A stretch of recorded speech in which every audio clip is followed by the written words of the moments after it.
All right, so let's talk Isaiah McKenzie and Gabe Davis. All right, now the title of this video is Gabe Davis Crisis Point, and it's definitely apt because Gabe Davis has been a very big disappointment outside of his very good Week 1 performance that opened up the season. In particular, the last two games that Davis has played have not been very impressive by any means. And on the flip side, Isaiah McKenzie, who I told you all about over the summer. I had some inside info on Isaiah McKenzie that the coaching staff was definitely making it a point to scheme this guy open as much as possible in practice so they could use it in games, and that's exactly what has transpired. So let's take a look at the last two games that they played, all right, when they were on the field together. So Gabe Davis against the Miami Dolphins on the September 25th. 3 catches for 37 yards, no touchdowns. So 6.7 fantasy points. Not a good outing by any means. And then, of course, today against the Baltimore Ravens, 1 catch for 13 yards. Just absolutely pathetic. 1.3 fantasy points for Gabe Davis, a complete abomination. Now, Isaiah McKenzie, on the other hand, September 25th against the Miami Dolphins, 7 catches, 76 yards, and a touchdown.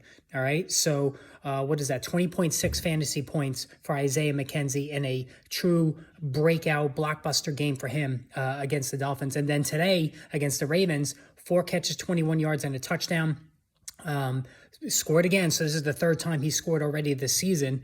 And as far as the fantasy points, 6.1, so 12.1 fantasy points. Once again, outproducing Gabe Davis. The problem here is that McKenzie did have to leave with a head injury, being evaluated for a concussion.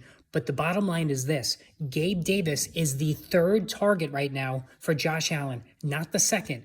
And this was the risk you ran coming into the season by reaching for Davis. And he was a very highly debated, scrutinized player this summer. You had one faction that was all in on the guy. They were going to reach for him. They had to have Gabe Davis on their team. And then there was the other side that said, pump the brakes. I don't see it. I think people are overreaching for him. Stephon Diggs is the clear top dog, and Isaiah McKenzie could be a thing. I fell into that mode because like I said, I know somebody who's connected to the coaching staff on Buffalo, and they had told me from the beginning, watch Isaiah McKenzie. He will be a potentially bigger thing than Gabe Davis. And I titled the video that as well, I believe, that I did weeks ago. If I didn't title it, I definitely put it in the description.